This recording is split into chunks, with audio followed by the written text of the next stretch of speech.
दोस्तों, आज हम जानेंगे इस वीडियो में कि जब पेपर प्लेट बिजनेस हम फर्स्ट टाइम स्टार्ट करते हैं ना, तो हमें कहाँ पे सेल करना चाहिए और कहाँ पे हमारा ज़्यादा प्रॉफिट होगा, होलसेल में या फिर रिटेल में। तो आज हम इस वीडियो में आप लोग इन दोनों टॉपिक पे फुल डिटेल में चर्चा करने वाले हैं, इसलिए इस वीडियो के लास्ट तक में बने रहें।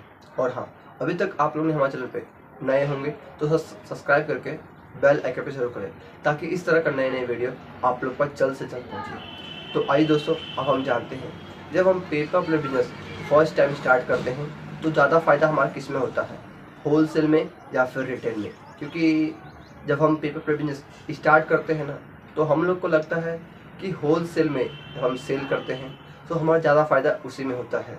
लेकिन आप लोग को ये नहीं पता है कि यदि आप लोग रिटेल में बेचेगा तो ज़्यादा फ़ायदा होगा। और वो कैसे होगा? जब हम first time paper plate business start करते हैं तो हम लोग क्या करते हैं, एक सैंपल लिए सभी आइटम की, उसको हमने बैग में डाल लिया और उसके बाद हम सोचते हैं कि हमें होलसेल के पास जाना चाहिए।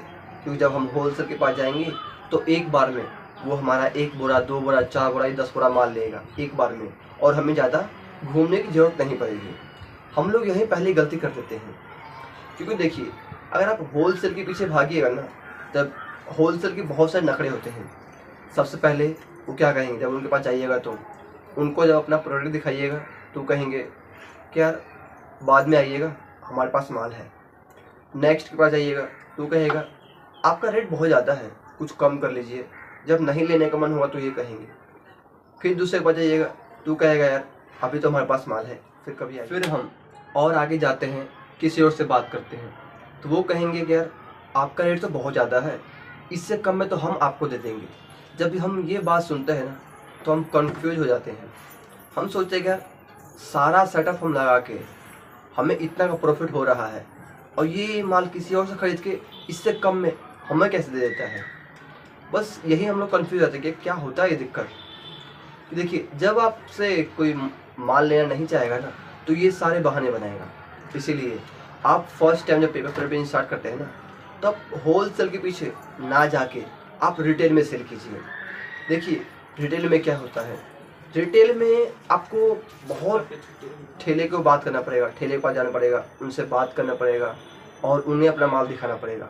उनसे आप 1 रुपये या 1.5 रुपये पैकेट पर कमा लेंगे आराम से, लेकिन आप होलसेल में नहीं कमा पाइएगा।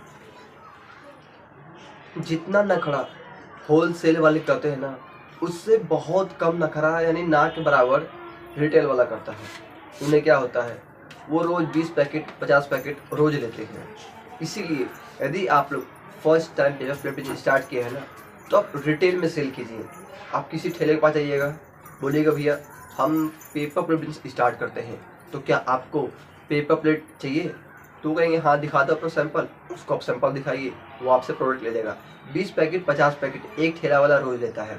तो इसी तरह से करके आप 10 ठेले या 15 ठेले पकड़ लेते हैं ना, तो आपका कंटिन्यू मशीन चलता रहेगा। और हाँ, कैश में माल जाएगा और कैश में आपको पेमेंट भी आएगा, और इसी तरह आप काम को आगे बढ़ा सकते हैं। और होलसेल में क्या होता है कि आप होलसेल पकड़ते हैं तो आपका उधार का काम चालू हो जाता है, क्योंकि वो कैश में माल नहीं देता है। इसीलिए नए लोग बर्बाद हो जाते हैं उधार के चक्कर में, इसलिए उधार के पीछे ना पड़े। इसीलिए यदि आप लोग पेपर प्लेट बिजनेस स्टार्ट कर रहे हैं और स्टार्ट कर चुके हैं, तो आप होलसेल के पीछे ना पड़ के आप रिटेल में सेल कीजिए। यदि आप रिटेल में सेल करते हैं ना, तो पैकेट पे आपको कम से कम 1 रुपये से प्लस आप बेच के कमा सकते हैं। जैसे मार्केट में आप होलसेल में 4.5 रुपये में दे रहे हैं 6 इंची प्लेट, तो आप उसको रिटेल में 5.5 रुपये में या 6 रुपये में आराम से बेच सकते हैं। यानी पैकेट पे 1-1.5 रुपये आप ऊपरी कमाई भी कर सकते हैं। तो इस तरह से आप सेल करते हैं तो आपका प्रॉफिट दुगना तिगना हो जाएगा और आप एक मशीन से 4 मशीन तक सफ़र कर सकते हैं। तो अब आप लोग बताइए कि ज़्यादा प्रॉफिट किस में है, होलसेल में या फिर रिटेल में?